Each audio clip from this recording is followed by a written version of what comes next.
Nagpaplano ka ba mag-upgrade ng phone ngayong May 2026? So huwag ka muna sumugod sa mga Samsung shop or online shop dahil mula Luzon, Visayas, Mindanao, meron tayong nationwide price and update para hindi ka mapamahal sa unit na bibilin mo. So isa-isahin natin yan. Pero bago lahat, kung hindi ka pa nakasubscribe sa aking YouTube channel, pa-like and pa-subscribe sa aking YouTube channel para updated ka sa mga latest video ni-upload ko. Then, papasalamat na rin ako sa mga nagtitiwala sa business signage natin sa Villamero Pro Paint and Sign. So, sa mga, dahil nationwide na update to, sa mga gusto magpagawa, DM lang sa link sa description. So, let's go! Sa mga bago sa aking YouTube channel, so isa-isahin natin ang pagkasunod ng bawat unit ni Samsung. So, for flagship or high-end model, ito yung mga S-series natin, mga Z-series. And then kung mga budget friendly lang yung hanap nyo, mid-range naman yon. Yun yung mga A26, A37, and A57. Sa mga entry model naman ni Samsung, yun yung pinaka-affordable. Yun yung A07 natin, A17, and A17 5G. Sa tablet naman po, yun yung mga tab A11, A11 Plus, kapag pinakamura or affordable na tablet. And then, mid-range naman, yun naman yung mga S10 Lite, S10 FE. Yun yung mga budget friendly lang na tablet. And then, kapag flagship naman, yun naman yung Tab S11 and S11 Ultra. So, unahin natin mag-update dito sa ating mga flagship phone. So, ito yung unahin natin, mga Z-series, kung ano ba yung mga updated price and promo ngayon May 2026. So, unahin natin dito sa Z Fold 7. For Z Fold 7 natin ngayon, ang updated price niya is mula 112,990. Ngayon, naka-promo na siya, 97,790 na lang siya. For 512 gig naman, from 126,990, 110,990 na lang siya. For 1 terabyte naman po is from 147,990, 141,990. Itong price na pinapakita ko sa iyo is for cash and straight payment only. Kapag credit card installment, 24 months, mag-iiba po tayo ng price. So ito yung updated price kapag installment. Kapag installment price naman po tayo, for 256 gig natin is 102,590. For 512 gig naman po is 115,890. So yan kapag 24 months credit card po tayo. So yun na rin yung discount price na sinabi ko until May 31. For Z Flip 7 naman po, update tayo ng price. For 256 gig po is 70,990. For 512 gig naman po is 84,990. So ito kapag cash payment po siya or straight payment. So dito sa promo natin for 256 gig, meron po tayong less na 7,000. For 512 gig po is 10,000. So, magiging cash na lang po nito for 256 gig, 63,990. For 512 gig, 68,990. Kapag installment naman at gusto nyo is 24 months, ang price, promo installment price niya is for 256, 66,890. For 512 gig is 72,190. So, yan yung pinaka promo price update niya. For Z Flip 7 FE naman natin, isang variant lang siya, 256 gig, 8 gig RAM. So, ang price po niya is 60,990. So, promo discount niya is less 10,000. So, magiging cash price na lang po niya is 50,990 or straight payment. Kapag installment naman at gusto mo 24 months, ang promo installment price niya is 53,490. So yan, lahat ng mga updated ng ating Z-series. So applicable to sa credit card, Samsung Finance Plus, trade-in, home credit. So for trade-in naman, yung mga additional token natin, update lang na tayo. So for Z Fold 7 naman po, ang trade-in additional token niya is 8,000. Kapag Z Flip 7 naman po is 6,000 ang additional token kapag nag-trade ka. For Z Flip 7 FE naman po is 14,000 ang additional discount niya kapag nag-trade. So yung trade-in, kapag may all device ka, appraise lang po natin, then pwedeng ma-less sa unit na to na bibili niyo. Dito naman tayo mag-update sa mga bagong S-series natin. So, S26 series. So, for S26 Ultra natin, so for 256 gig po, ang cash price niya is 86,990. For 512 gig naman po is 100,990. For 1 terabyte naman po is 121,990. So yan yung updated price natin for straight payment only and cash. So sa promo naman natin dito sa S26, once na mag-avail ka, is meron po siyang less na 5,000, 512, less 5K, less 5,000. Kapag cash, straight payment. Pag installment price naman po, so magbe-base tayo sa price. Ito po is 90,990, so less 5,000. Dito naman po is 105,990, so less 5K. Dito naman po is 141,990, so less 5,000. So sa trade naman niya, once na mag-trade po kayo is meron po siyang discount na additional token 14,000. So yan yung promo natin sa S26 Ultra. For S26 Plus naman po, for 256 gig, 74,990. For 512 po is 88,990. Kapag cash payment, straight payment. So once mag-avail po kayo, yan, meron po siyang less na 5,000 din, mapa 256 or 512 gig. Then, kapag credit card naman ka, installment, ang promo installment price niya, magbe-base tayo for 256 gig is 77,990. For 512 gig naman po is 92,590. Saka natin in-less yung less 5,000. Kapag trade-in naman po, meron po siyang additional token naman na 12,000 kapag nag-trade po kayo. So yan yung sa S26 Plus. For S26 naman na base, for 256 gig po, for cash payment, 58,990. For 512 gig naman po is 72,990.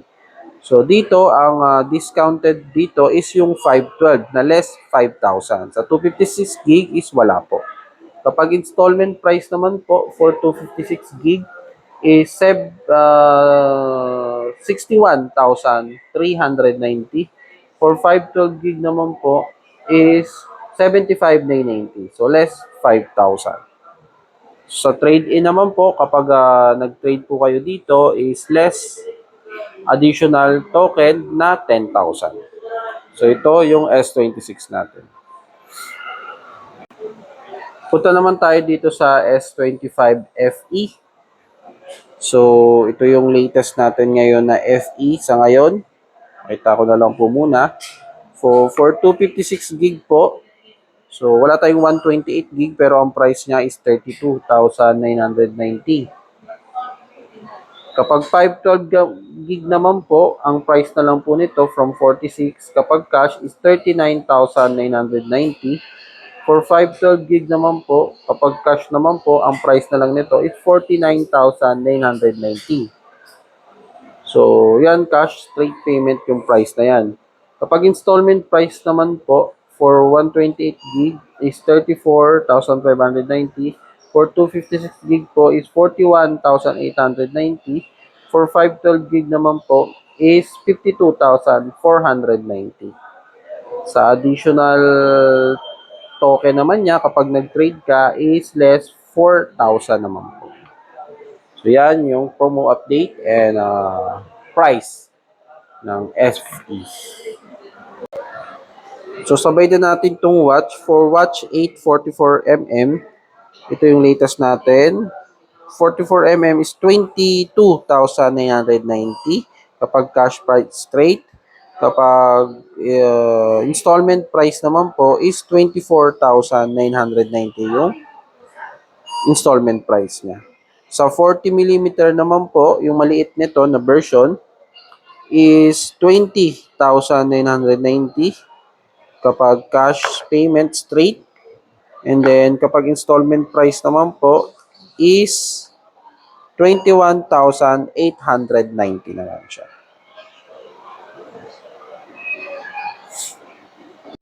Kapag Watch 8 Classic naman po, ang price po niya is 29,990. So, yan po siya. Cash straight payment, kapag installment naman po, is 31,190 naman yung installment price. Dito naman tayo mag-update sa mga A-series, mid-range, and entry-level na Samsung. So for A57, ito yung pinakabago natin sa mga mid-range naman po.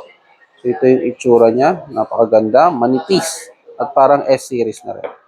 So updated price po natin dito, from ang original price niya kapag cash payment is 30,990. So naka-discount po siya hanggang 3,500. So 27,490 na lang po ang cash price nitong A57. Kapag installment price naman po nitong A57, magbe-base tayo sa 32,290. Less natin yung promo na 3,500, 28,790 kapag installment price up to 24 months. So yan yung promo sa A57. And then meron po siyang free na adapter, 25 watts.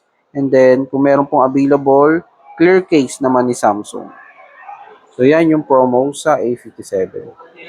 Sa A37 naman po, ito naman po siya.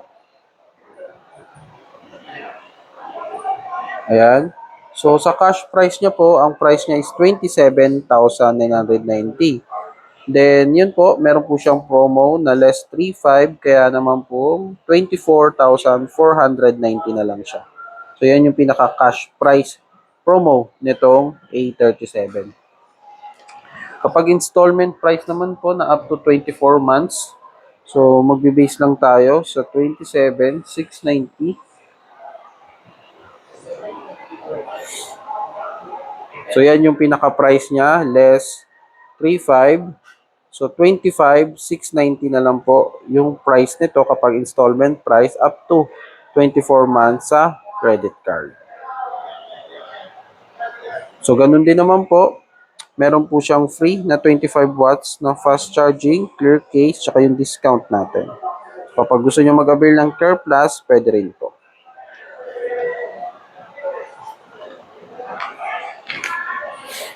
Kapag gusto nyo dito mag-trade, ang additional token nitong A57 is 3,000. Kapag A37 naman po is 2,000. So dito naman sa A26 natin. So ito po ang itsura niya. So for 256 gig po is 18,990. For 128 gig po is 16,990 naman. So yan yung kapag cash and straight payment. So yun po, kapag installment price naman po for A26 natin.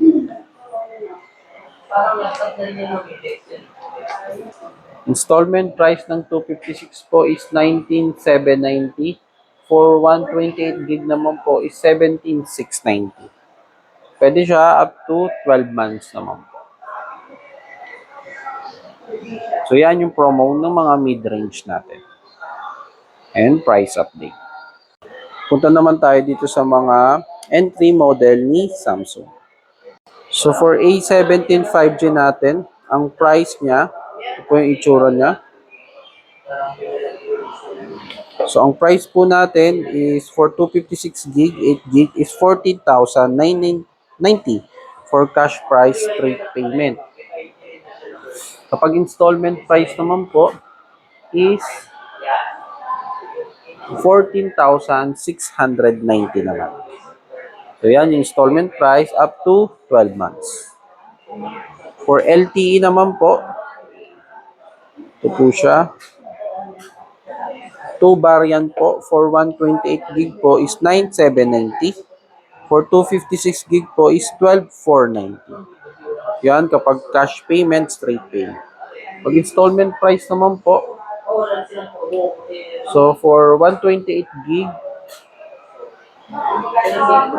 is 11 for 128 gig po is 10,190.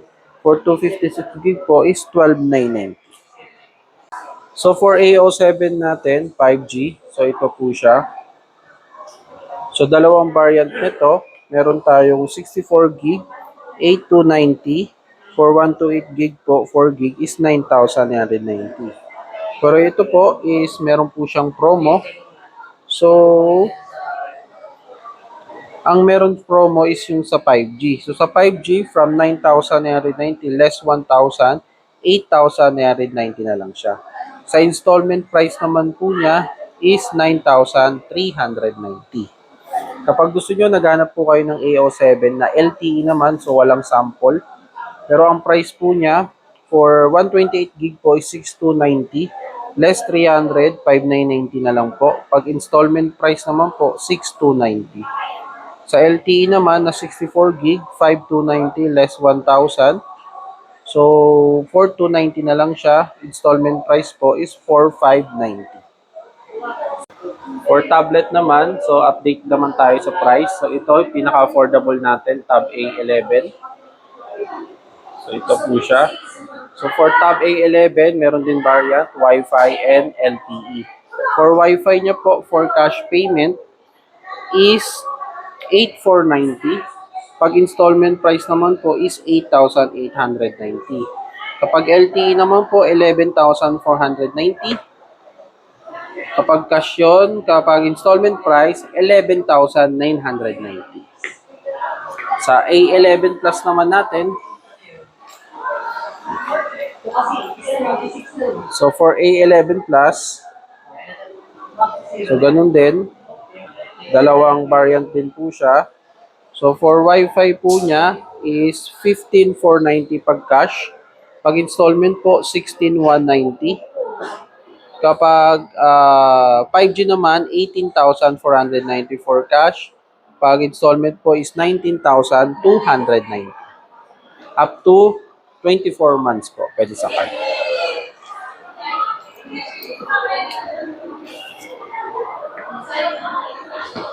Punta tayo sa kasunod nito, S10 Lite. So for S10 Lite po, pag cash price po nito is 20,990 with S Pen po ito.